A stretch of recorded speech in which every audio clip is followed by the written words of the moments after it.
accept everything what happened to your life, and you will be a stressless person. તમને ખબર છે આપણી ઉપર સ્ટ્રેસ કેમ છે, તણાવ કેમ છે, આપણે કાયમ ખેંચાયેલા કેમ રહીએ છીએ? એટલા માટે કે જે વસ્તુઓ આપણી સામે આપણી જિંદગીમાં બને છે એ આપણને ગમતી નથી, એ આપણને મંજૂર નથી, આપણે ધારેલું એવું બનતું નથી, ન ધારેલું બન્યા કરે છે, અને આપણી નારાજગી વધી જાય છે.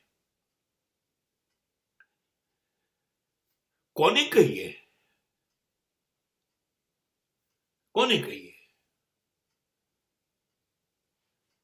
જે બન્યું છે એ મને નથી ગમ્યું, હું કોને કહું? અને કહીને પરિણામ શું આવશે? અને માની લઈએ કે જે બન્યું એ મને નથી જ ગમ્યું, તો હું શું કરી લેવાનું છું? હું શું કરી લઈશ? મેં શેર બજારમાં 10 લાખ રૂપિયા રોક્યા અને 10 લાખના 1 લાખ થઈ ગયા, મને ના ગમ્યું, તો હું શું કરીશ? હું શેર બજારમાં જઈને બદલી શકીશ? હું 9 લાખનું નુકસાન કોઈ પણ રીતે કવર કરી શકીશ? ના, નથી કરતો. એટલે હું દુઃખી જ થયા કરું છું. કરેક્ટ. આવી તો રોજ દિવસમાં 10 ઘટના બનશે, જેમાંની 10 કદાચ શક્ય છે તમને ના જ ગમતી હોય. એટલે તમે નારાજ થશો, દુઃખી થશો, ખેંચાયેલા રહેશો. એની અસર તમારા વિચારો ઉપર, તમારી લાગણીઓ ઉપર અને તમારા શરીર ઉપર પડશે. અને તમે દુઃખી છો તો તમે કુટુંબના સભ્ય છો, તો તમને દુઃખી જોઈને, સ્ટ્રેસમાં જોઈને શું વિચારો છો? કુટુંબના સભ્યો, મા બાપ, પત્ની, બાળકો રાજી રહેશે નહીં? તમે દુઃખી દેખાવ છો એને કારણે આખું કુટુંબ દુઃખી.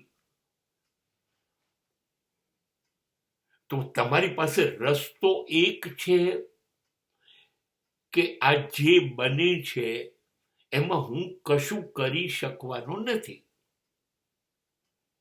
I don't have any capacity to stop it.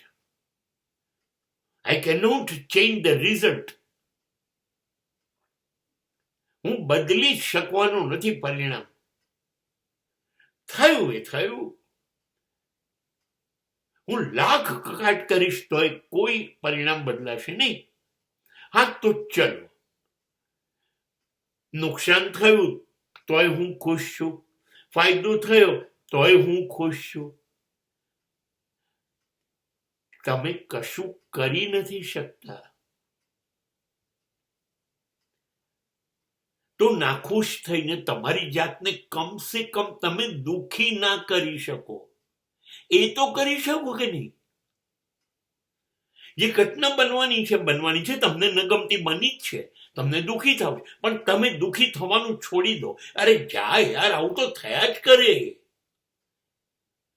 તમે એને સામાન્ય લો કે આ જિંદગીનો એક ભાગ છે. હારી જવાય, જીતી જવાય, નુકસાન થાય, ફાયદો થાય. તો તમે સામાન્ય રહેશો તો કુટુંબ પણ સામાન્ય રહેશે. કેટલા બધા જણા ખાલી એક નિયમ લે, એક નિયમ